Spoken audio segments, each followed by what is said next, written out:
Buddy blessings. Today, as you can see, we are going to be channeling and getting to know the goddess Ops, also known as Opus, also known as Rhea. So if you were a part of my previous live chat and channel last night, you saw that we went into depth about the energies of Saturnalia, which is an ancient holiday which we are currently in. Saturnalia is a holiday, just a brief little thing here, that predates Christmas and is often celebrated from December 17th until the 23rd to the 25th. And today is the third day, and on the third day, the goddess, who is Saturn's wife, is honored. Hi. And so on this third day, we honor Ops or Opus, or she is alternatively known as Rhea. There are going to be a lot of alternatively knowns because of the fact that we're dealing with Greek and Roman mythology, and so you know that they have many names to represent the one, but that's okay because that's my passion anyway, in bridging the gap between all the deities and all the pantheons and helping us see that they really are at their core all the same energy, just in different forms and facets. So I'm going to pin a comment here briefly, and thank you for coming, everybody.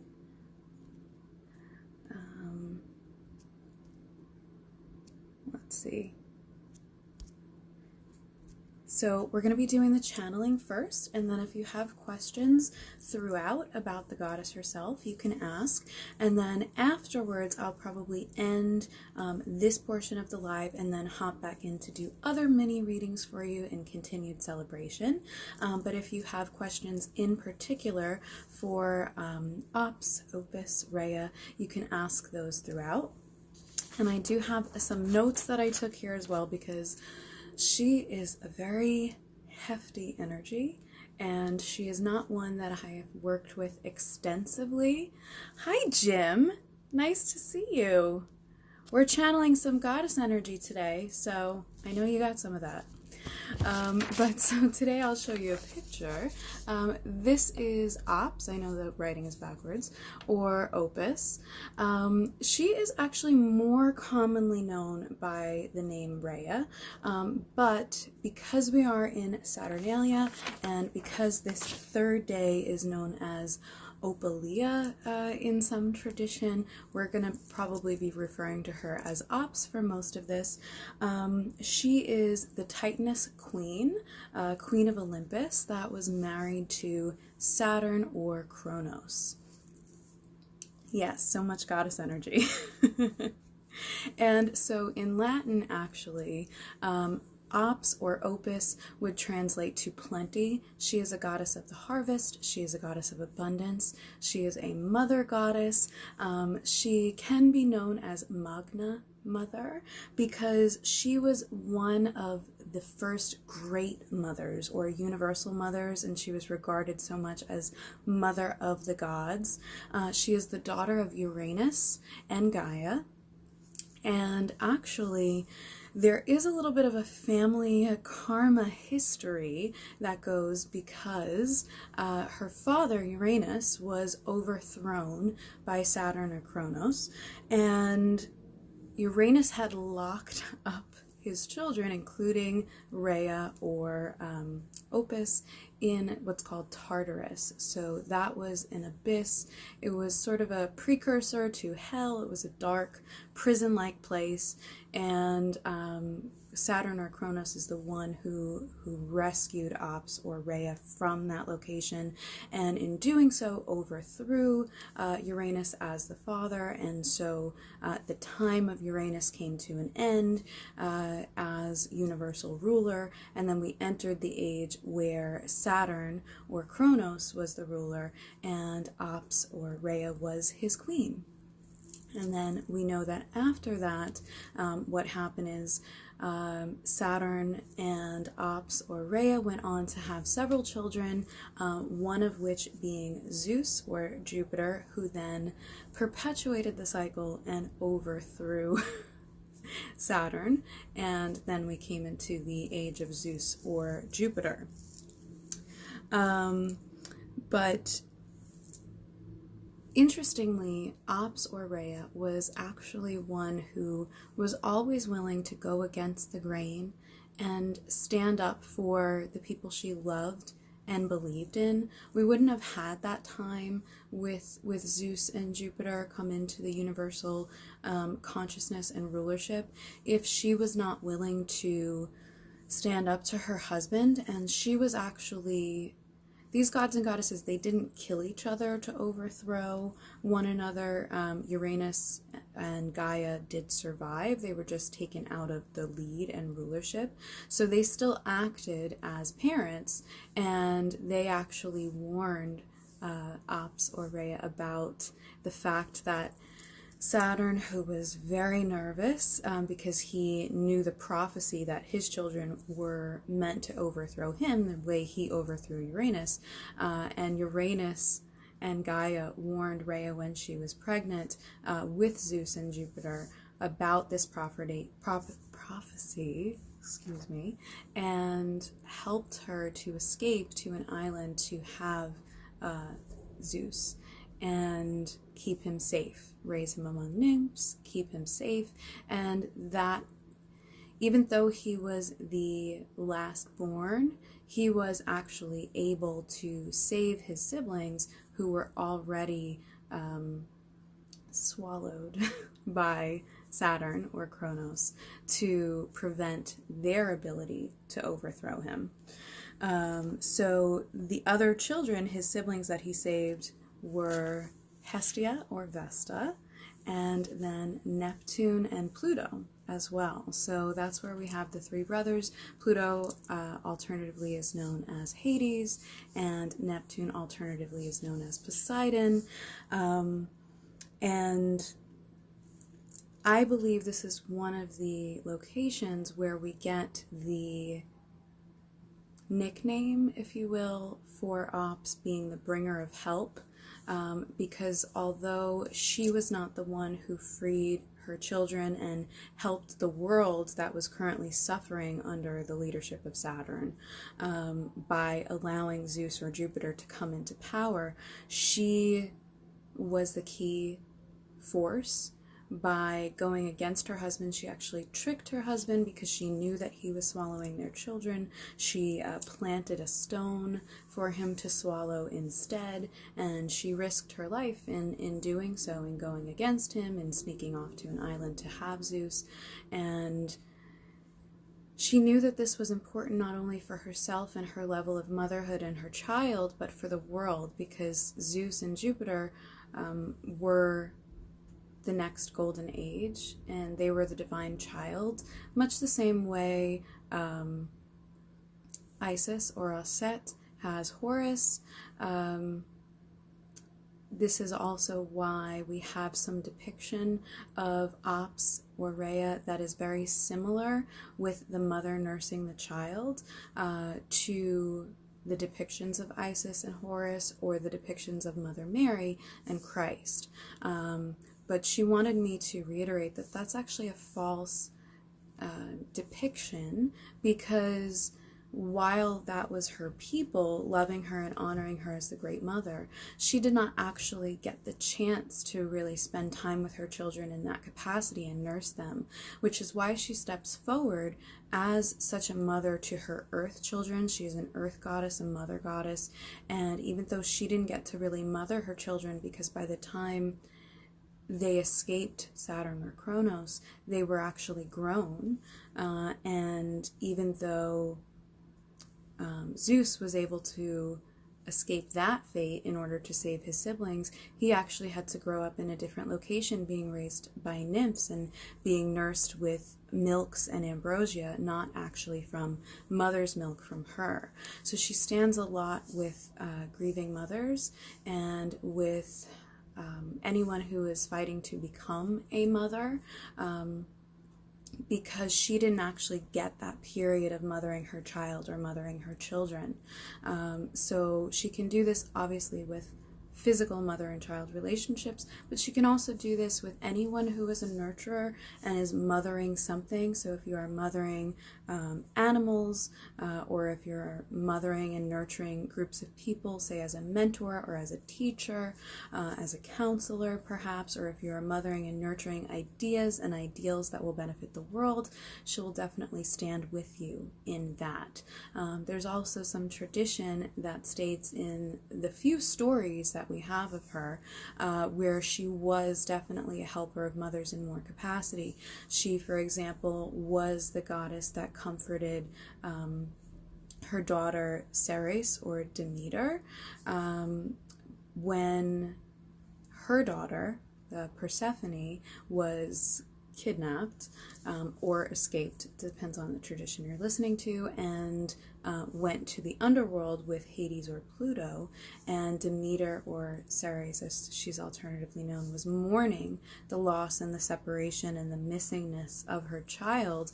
It was actually Ops or Rhea who stepped in and comforted her and helped to sort of work the deal, along with Hecate, who was able to go between the earth and the underworld to help Demeter or Ceres understand that her daughter needed to have some separation from her for a time, which is the story of why we have the seasons, right? She travels to the underworld in the seasons such as we're currently in now in the Northern Hemisphere, during fall and winter, and during that time, the earth goes into a retreated or sleepy state until the new growth comes back in the spring, when they're reunited and everyone gets to celebrate and things get to grow again.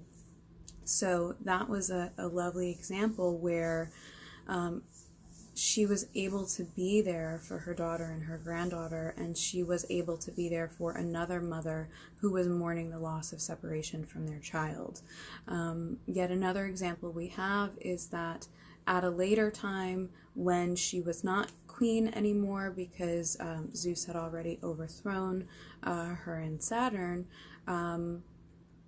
Zeus had cheated with Leda and impregnated her by taking shape as a swan, as we know, to bear him Artemis and Apollo.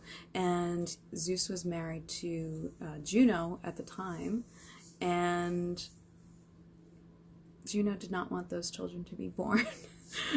Juno is also alternatively known as Hera, and she made laws that no one was allowed to help Leda have those children, but Rhea or Ops did not care, and she wanted to be there for another mother, and she was actually sort of the ringleader of forces that surrounded her and helped to make sure that Artemis and Apollo could be birthed into the world.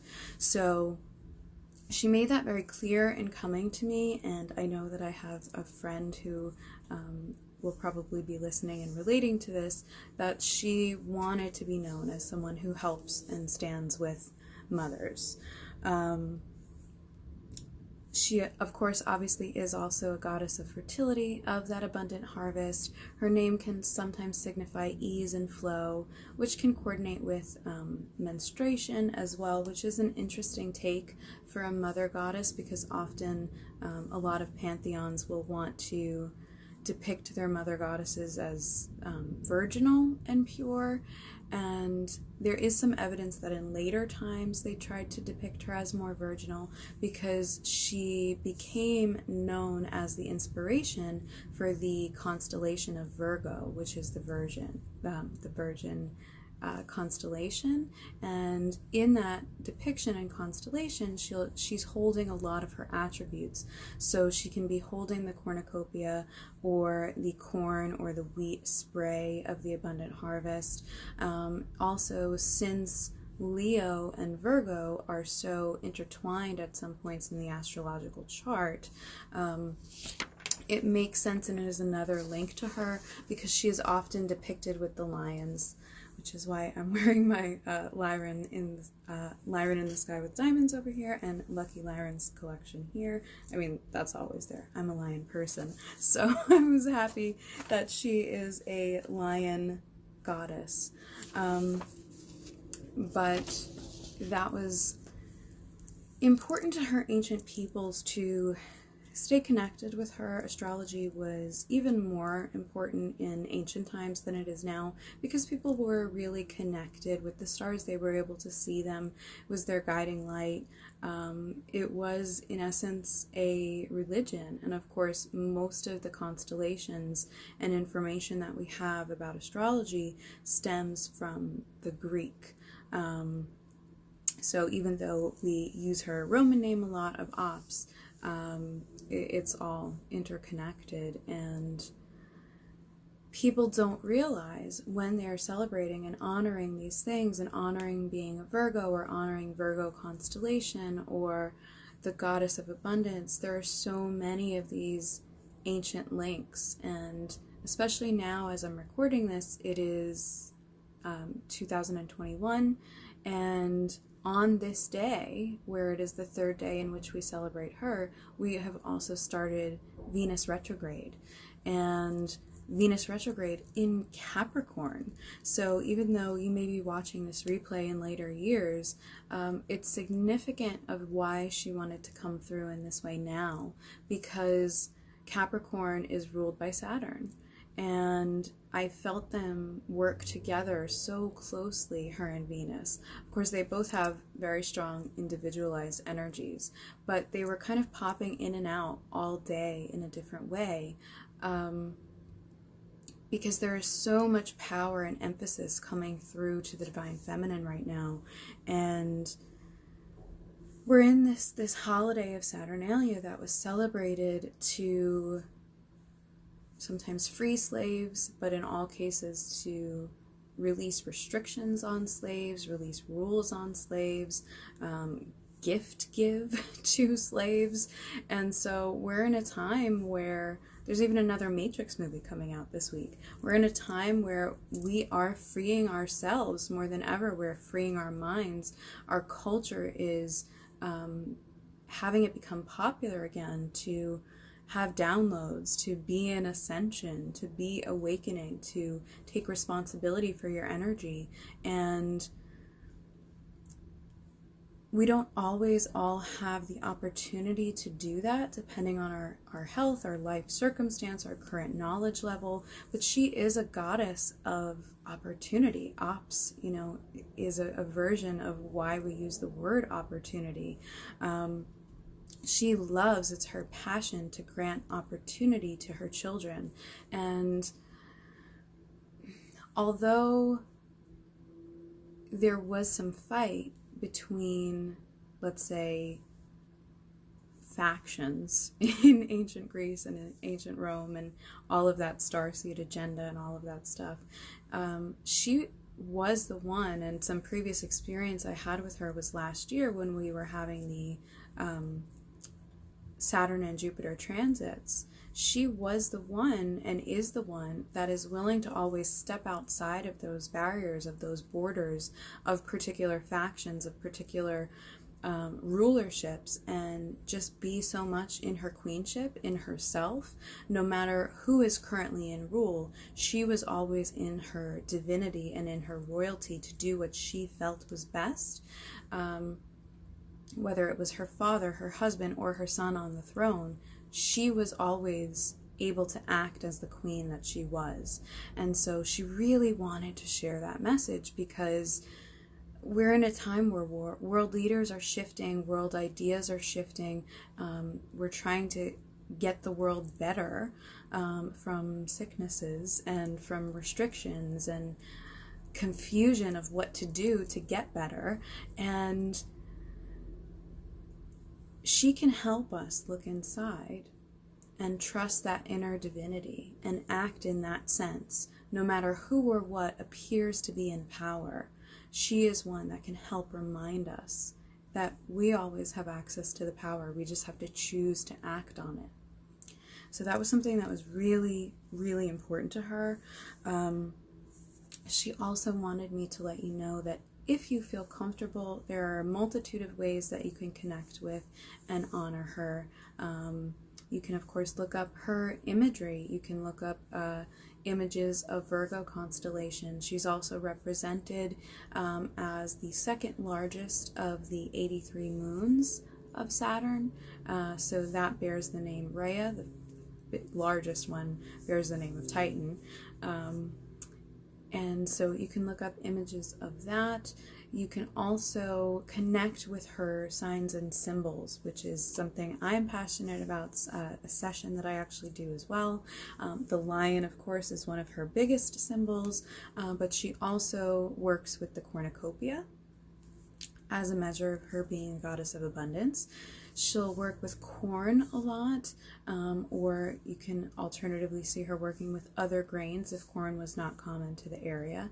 She'll work with tambourine or flute music usually.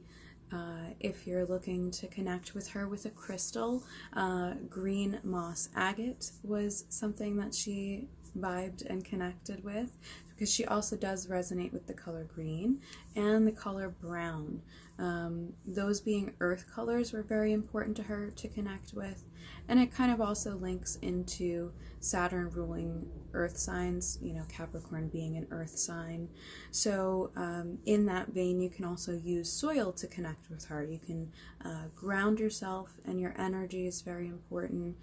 Perhaps taking in some soil from the outside, or sticking your hands or feet in some soil and either performing or asking for a blessing.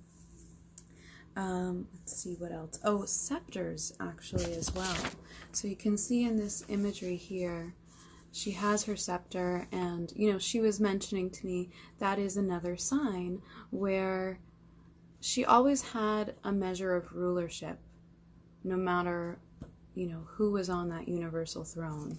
And in this image, she is also holding a key.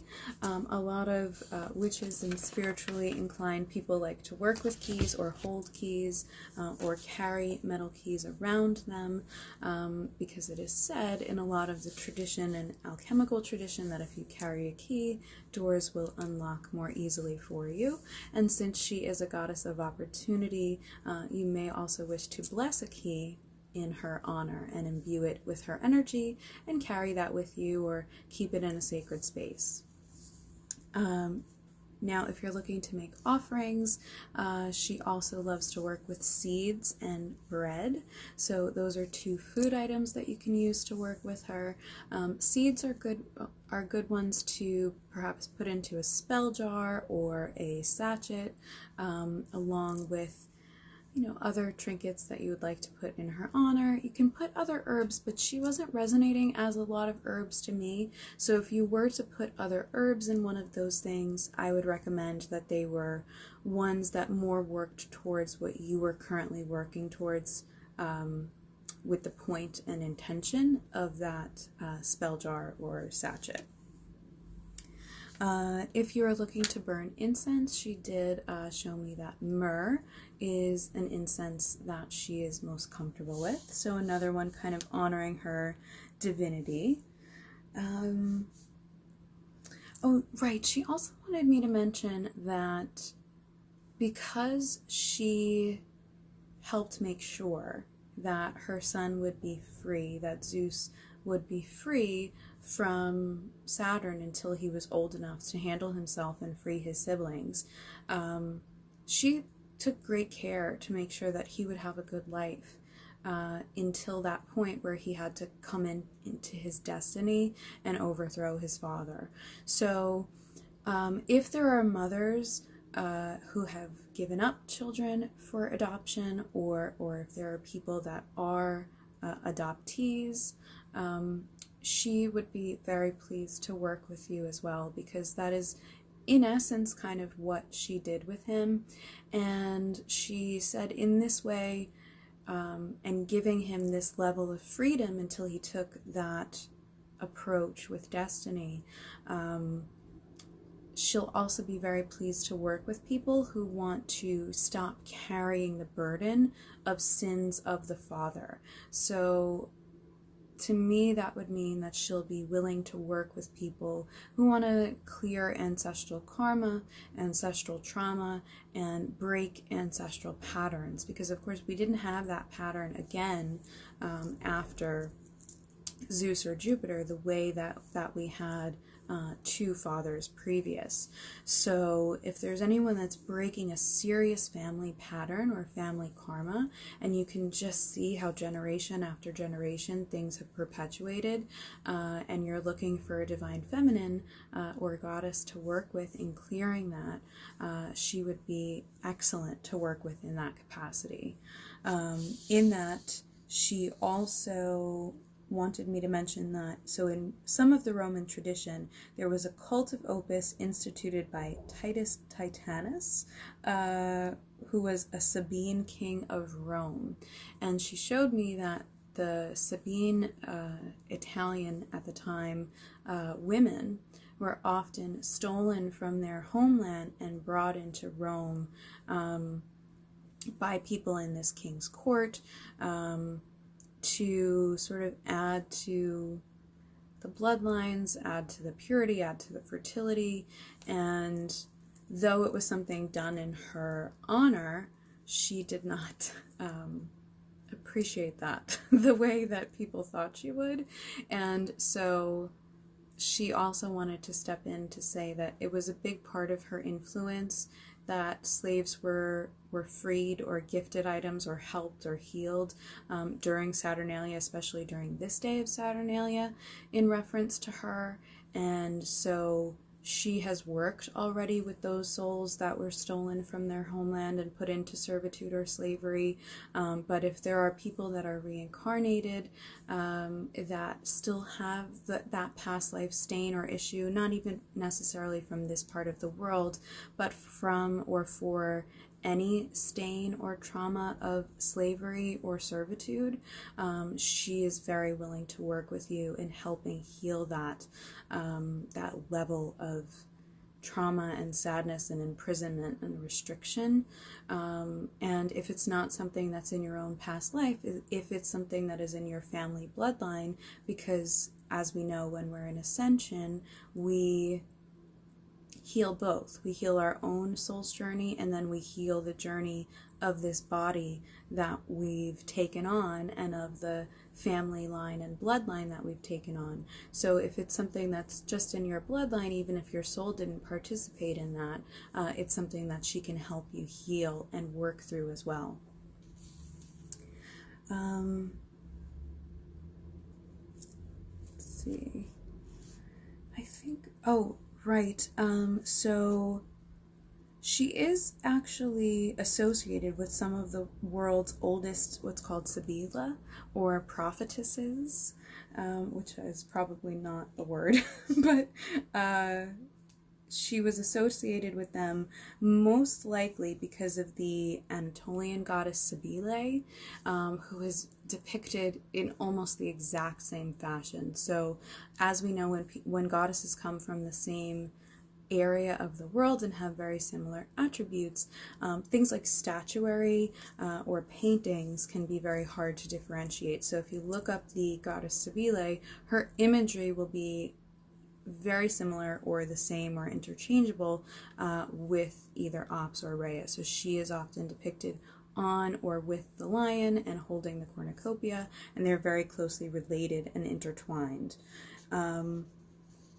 Yeah, besides that, she just wanted me to also let you know, if you're not yet open to connecting with or honoring her today, or if you're looking to work with and connect and honor her more, there are also 2 days in August that are associated with honoring her. Maybe you're watching this in August on the replay one day, but those are August 10th and August 25th. Those are another feast day or holiday celebrating or honoring her. And those ones are known as Apis Sconspia. I am not the most comfortable with these pronunciations yet, but I am very comfortable with her energy now. And of course, lion goddess, right? Of course I would be. But I do want to say that last year around this time, when we had the Jupiter Saturn planet conjunction and all the transits and everything that happened, coordinating with that, there was a lot of timeline breakup, right? Because Saturn is Kronos, he's a god and ruler of time. And there was a lot of energetic timelines that were being broken up and brought up to be healed. And it was a time of great trauma, honestly, in many people's lives because of this and correlated with this. And that was actually the first time I worked really in depth with her. And I've got to be honest, I haven't worked with her that much since, but all of a sudden during this time, she came back really, really strongly. So there is something to be said for honoring and celebrating and working with her during these days that honor her, because though she is an ancient energy, she is most certainly not dead. And she is stronger during her holidays and celebrations, even though it's not widely celebrated anymore. And even though a great number of people feel fearful to celebrate it, because Saturn does inhibit a lot of energy, and Saturn can make you feel fearful when you're going through your karmas. You know, you could look at the previous video for more about that. But she is a great balance to that, because she's really loving, she's really comforting, very knowledgeable. I just want to show you her photo again. She feels so knowledgeable, and of course this is such a Roman, I mean, look at that face. This is such a Roman depiction. So if you don't identify with her in this skin tone or this imagery, that's totally fine. Go with whatever feels right for you. It's actually why I feel a lot of deities work with animals as well, because it helps us feel the energy without needing to associate it to a particular culture or face shape, so that we know that they're with us in every form and facet, no matter what race or culture we're currently incarnated as, or no matter which one they were previously identified as, because her energy is quite malleable. I don't really see her in this way anymore.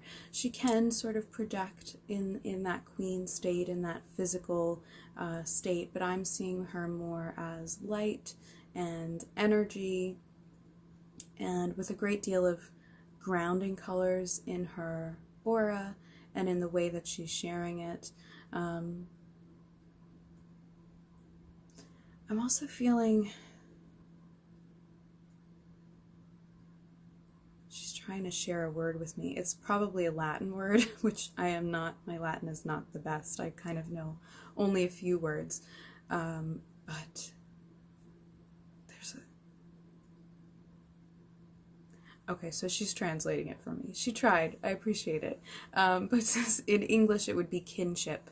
So she's talking about kinship and friendship, and probably because as we're celebrating and recording this now, it is also Venus retrograde, so there are a lot of relationships that are going to come into play. But she wants you to know that if you're looking for kinship and you can't quite find it, or if you are changing the way you have kinship with others because your soul group or soul family is changing, she is standing with you and honoring you in that. And please know, if you need an ally, she's willing. She is a bringer of help, and she's willing, and I appreciate it. So I'm going to leave it there unless anyone has any questions for her directly. I will also invite you to, like I said, if you want to use one of her honoring things and make her a small offering today, I'm sure that will be heard or appreciated. If you're drawn to do this at a later time, or if you're viewing this in a timeless replay to get to know her, please know none of these energies were specific only to this time. They're only enhanced during this time. So whenever you're drawn to this video, because I know there aren't a great deal of videos about her, that's the right time for you. And I thank you very much for getting to know her in this way with me. So if you are interested, you can actually find this material. This is my Lucky Lyrans collection at damseldesigns.com. That's my Lyran in the Sky with Diamonds collection. And you can check out my website, damseldesigns.com, for those, or to work with me through quantum sessions, or you can message me if you would like to see if we're a good fit for deeper work such as energy healing or spiritual learning programs and practices. And if this has helped you or my other free works have, and you feel called and drawn and able, you can also always make me a gratitude donation. Any and all amounts are appreciated. It helps with reciprocal energy and with me being able to share more free works such as this. That's not necessary, of course, no pressure, but it is always appreciated. And it's also appreciated if you like or heart and share this video and follow or subscribe to get the energy farther out there and spread her message. Let me know in the comments. I will be reposting this, so let me know in the comments if you have any other questions for or about her, or if you have personal experience with her and working with her. I would love to hear that because I haven't heard of a great many people that work with her yet. So if you have joined me in the live recording, thank you very much for being here. I'm going to hop off and repost this, but I will be back and I will be doing live mini readings in her honor. So thank you very much. Sending you blessings with love, light, and light codes. Love Danielle, #Damsel at These Enlightened Edits. DamselDesigns.com. Bye for now.